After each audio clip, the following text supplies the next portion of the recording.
Good evening, Namaskar.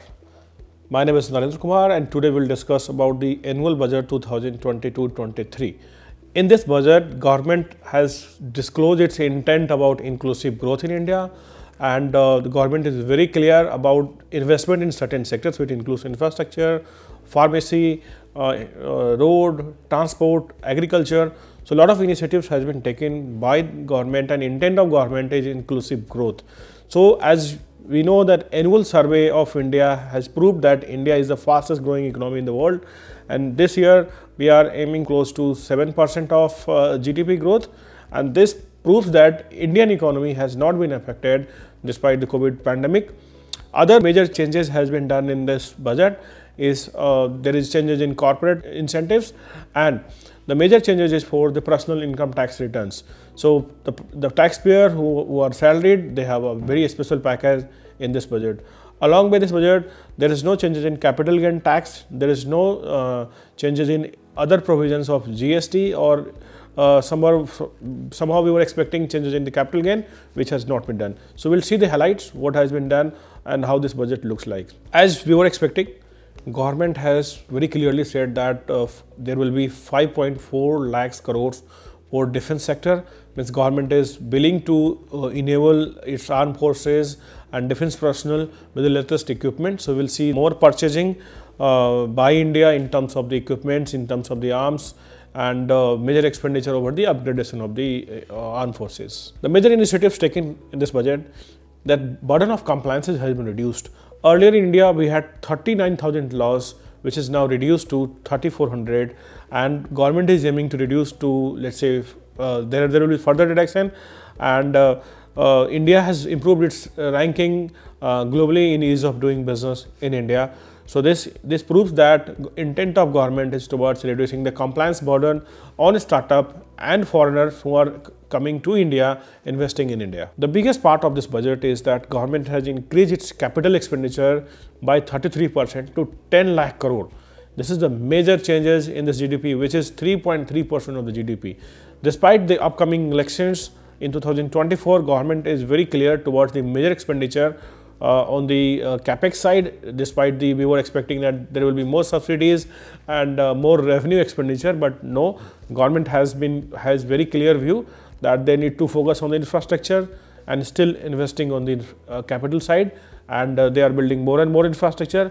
More and more provisions has been provided for the infrastructure projects. In this budget, pharmaceutical industry has got better attention, and government is trying to encourage investment in the pharma research, because India is willing to be hub of medical devices. Other side, if you see the railway budget, railway has got 2.4 lakhs crores of budget for the expenditure, which is 9 times higher than 2013. 2013 versus if you see this government is very clear and towards the upgradation of railways.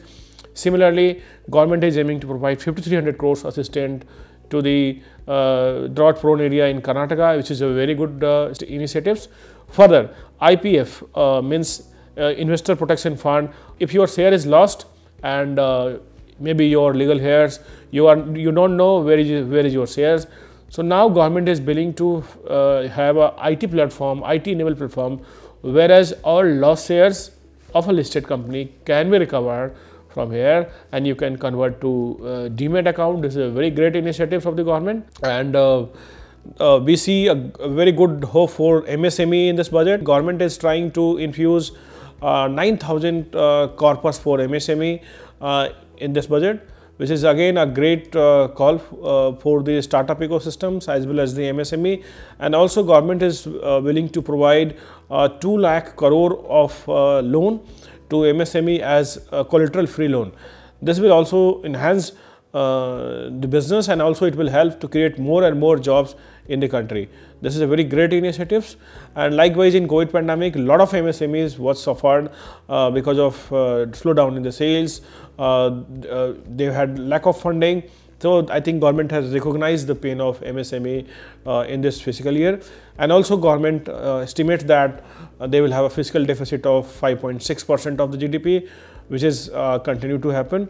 And government is also trying to invest 35,000 crores towards energy transition, And green hydrogen has been also in the big target. So approx 90,000 crores has been issued for the green energy. The great news is coming for the startups, for fintech startups.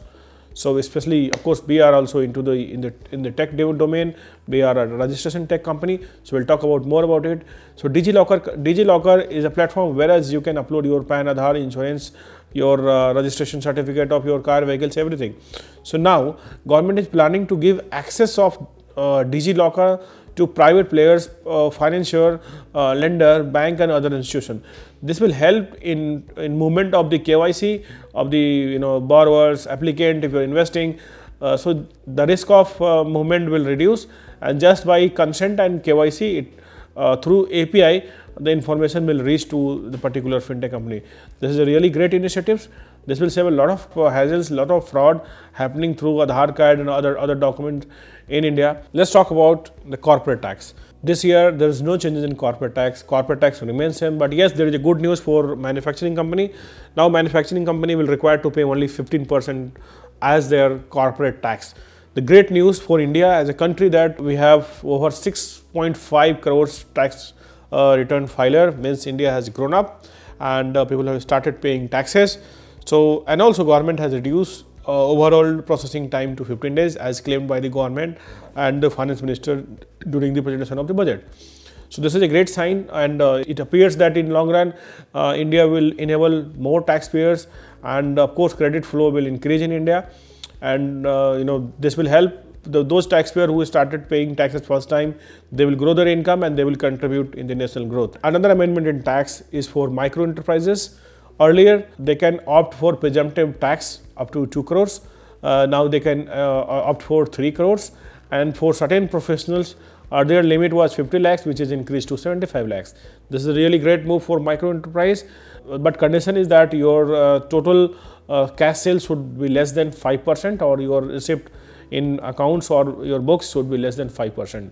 So this presumptive tax helps a lot of small unorganized sector who are not able to maintain their books of accounts or not able to maintain their accounting. So this allowed them to opt for presumptive tax, and just they can pay just 5% of their receipt as taxable income. So this will help them to grow by growing this tax limit. So this is really helpful for the startup. So another changes we have seen in the terms of personal income tax. So now under the new regime, government has exempted up to 7%. You don't need to pay any taxes, and which was earlier only 5 lakh rupees. And if we talk about the old regime means the slab based taxes, whereas you can claim your deduction in section 80C, 80G and other deductions were allowed. So now in the old regime, if you wish to switch and file your income tax in old regime, then 0 to 3 lakh you don't need to pay any taxes. 3 to 6 lakhs you will require to pay 5% taxes, and 6 to 9 lakh 10% taxes, and 9 to 12 lakhs 15% taxes. 12 to 15 lakhs you will need to pay 20% taxes, and above 15 lakh you need to pay 30% taxes. Also government has introduced another 50,000 deduction for income above 15.5 lakhs. This is a big benefit. If you talk about big income group, so earlier income tax rate was in total, if we include surcharge and all, it was coming 39%. Also the government has invested and proposed great changes in terms of introducing the e-court services, whereas now the government is planning to digitalize entire hearings. So government has introduced 7,000 crores for the e-court services, so that administration of justice and end purpose of government, the justice for all, can be achieved. Further, we have not seen any changes in the corporate tax, no changes in capital gain. Thank you very much for watching. Don't forget to subscribe our page, like, comment if you have any question related to this annual budget. Thank you very much.